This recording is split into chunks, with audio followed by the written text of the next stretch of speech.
Aquí está, sí, ya, gracias, Ana Zeta. Digo, porque uno también tiene reuniones antes de los programas. Y un joven, qué bueno que le digan joven, experto, especialista en derecho administrativo, pero también empresario, también perteneciente. A mí me gusta, antes de las siglas, para no equivocarme, decir, de la Asociación de Importadores de Vehículos Usados. Siempre ustedes han tenido a mí no me gusta decir posicionamiento, se han manejado muy bien con los medios, por muchas razones, han tenido abogados, personas relacionadas con los medios de comunicación. Y esta vez yo creo que van a necesitar más que nunca esa cualidad de acercarse al público, porque tenemos que comenzar con una decisión de un tribunal, tenemos que comenzar con una decisión también del Poder Ejecutivo.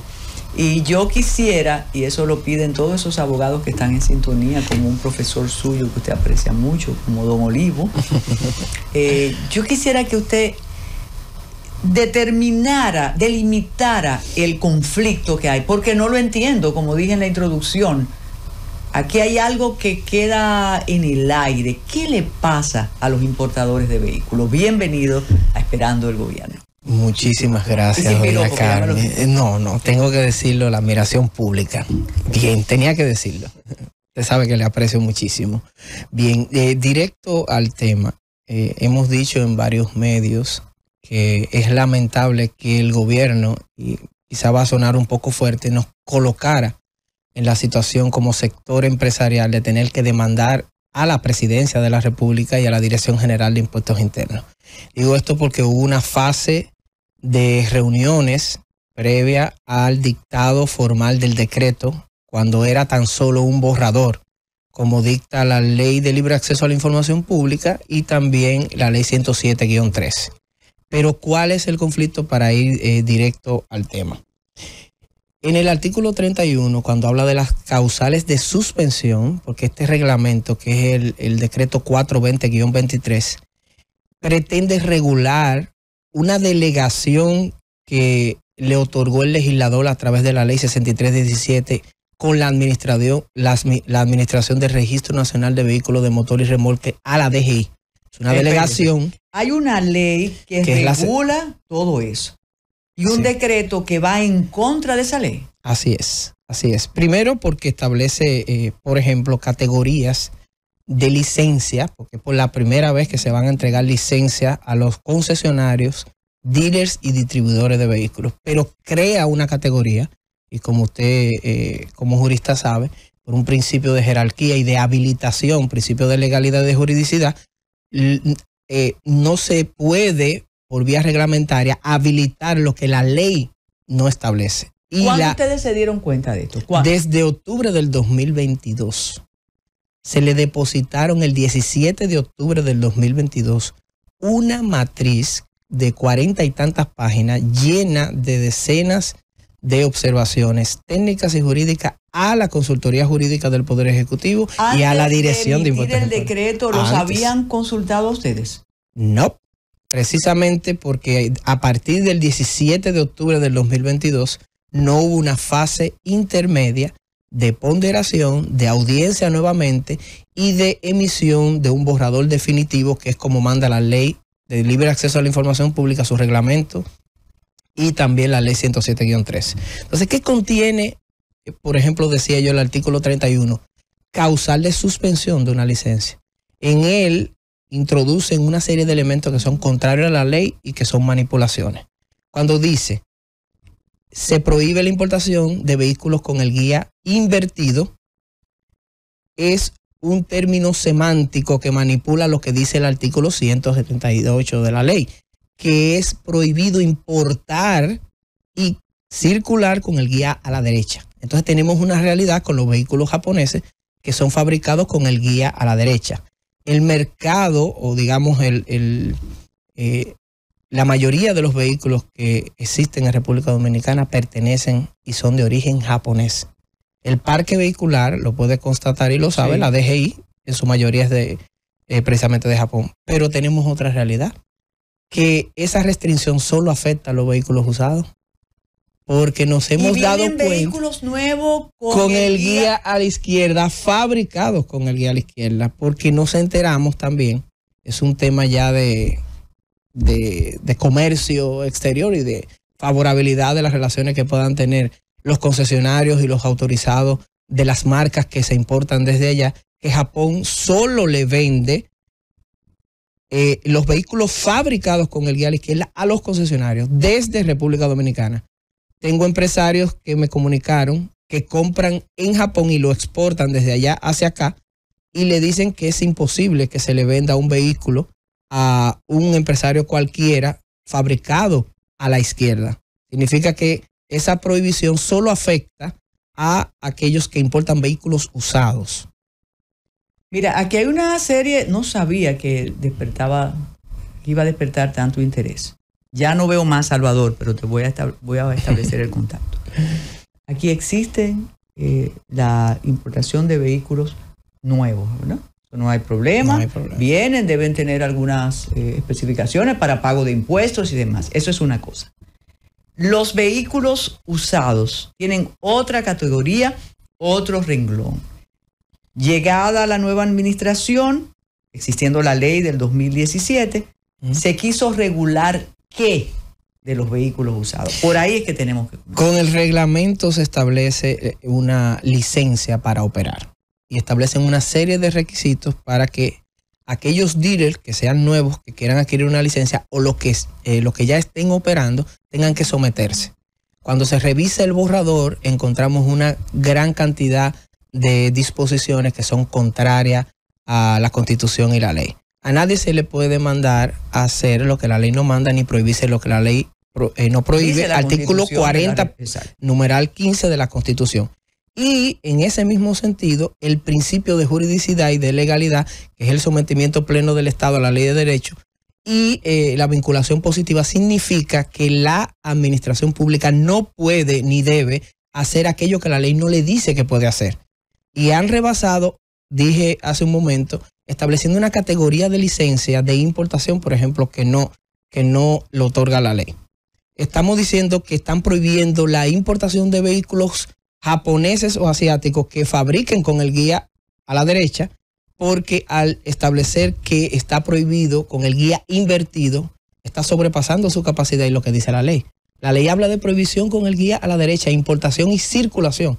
Pero esos procesos se hacen antes de la llegada a República Dominicana. ¿Ustedes importan de las mismas fábricas que traen los vehículos nuevos o hay unos concesionarios internacionales que les venden a ustedes los vehículos usados? Sí, hay un mercado. ¿A ellos ustedes le tienen que pedir que cambien las características que usted está mencionando? No, lo que pasa es que hay una realidad en Japón de que ese tipo de relaciones de vehículos nuevos y con la fábrica se hacen directamente los concesionarios y marcas autorizadas en República Dominicana con ellos.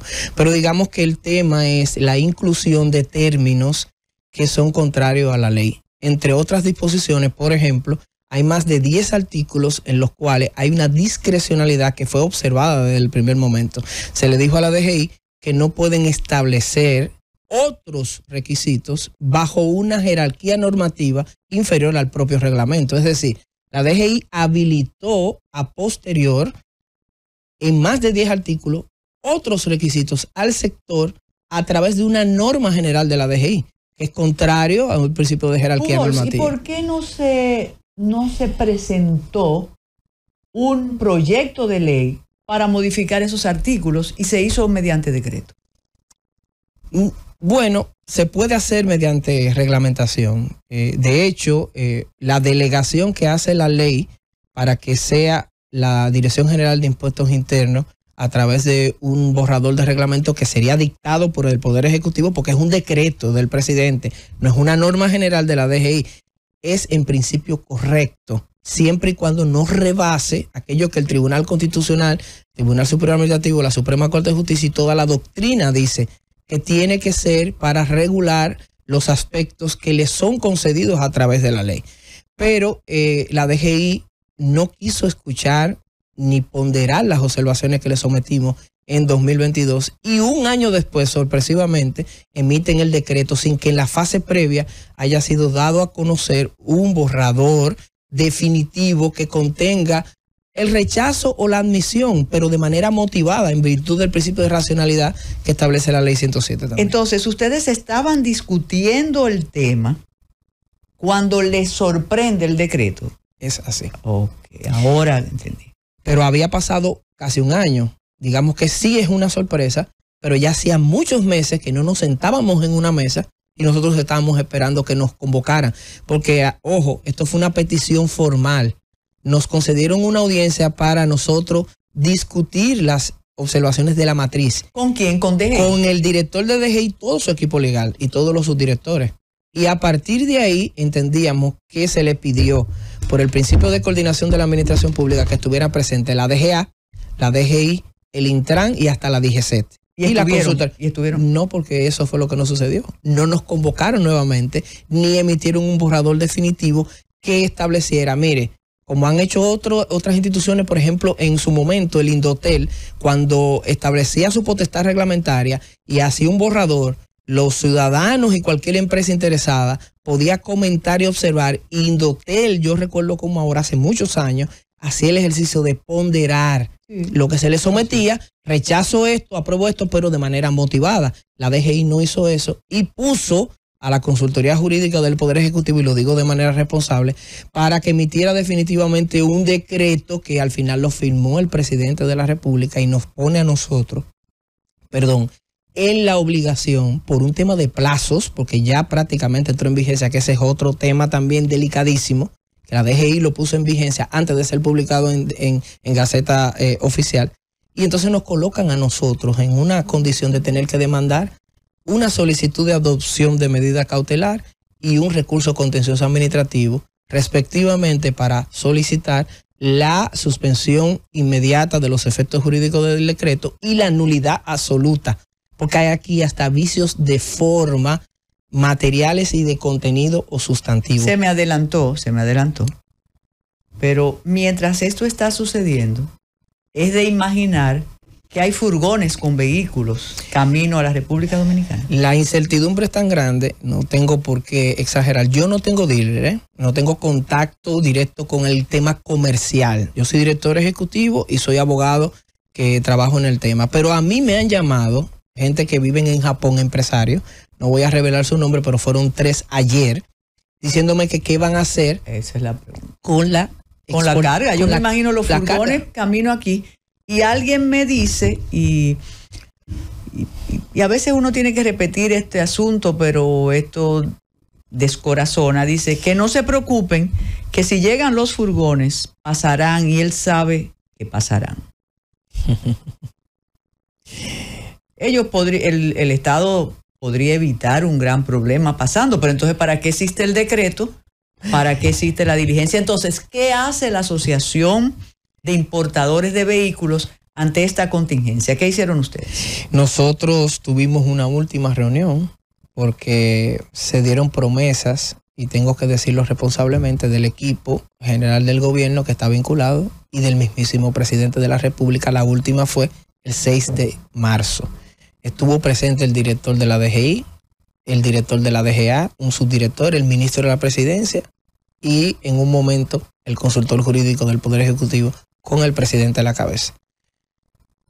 No me gusta hablar en primera persona, pero en esta ocasión le hice una exposición completa de todos los elementos jurídicos y no hubo forma de rebatir ninguna de las cosas que se dijeron ahí, ni siquiera el propio director de la DGI.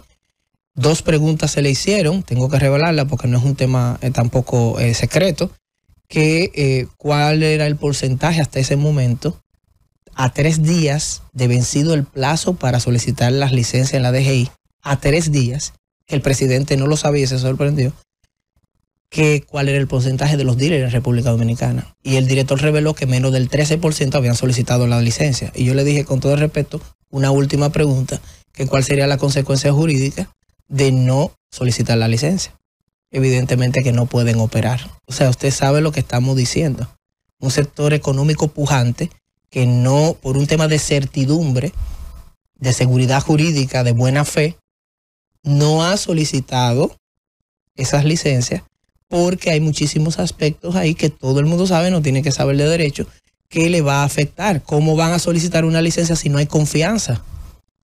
¿Ustedes tienen apoderada alguna jurisdicción ya? El Tribunal Superior Administrativo fue apoderado y voy a anunciar en este momento como primicia que el viernes 3 tenemos la primera audiencia en la presidencia del Tribunal Superior Administrativo con motivo de la solicitud de adopción de medida cautelar. Félix, ¿por qué usted como que pide excusas al Poder Ejecutivo, a la DGI, a DGA? Usted dice, no queremos, pero ¿por qué? Lo que pasa es que hay una realidad en República Dominicana. O sea, mi formación particularmente es como administrativista. Luchar contra las arbitrariedades del poder para mí es natural. Tengo 20 años haciéndolo. O desde el Estado o en contra de. Pero para empresarios es difícil y sobre todo porque por vencimiento de un plazo, doña Carmen, y es así, y la llegada de una nueva junta directiva tuvo que hacerse ahora, pero se puede malinterpretar por el tema de que estamos en la recta final de una campaña de reelección presidencial. Entonces, estamos reclamando derechos y chocamos con intereses. Y el apoderamiento del TCA, ¿qué hace con la situación? ¿Suspende ejecuciones? ¿Suspende, la propia vigencia del decreto o no? No, de manera automática no. En principio son ejecutorios los actos administrativos y en este caso un acto de alcance general. Y ese era el temor. Y no quiero que se me pase, doña Carmen, el tema de la vigencia y entrada en vigencia del decreto. Extrañamente, la DGI el 20 de septiembre publicó en su página web y en sus redes que estaba vigente el decreto, que fue una sorpresa, les repito, para nosotros como sector.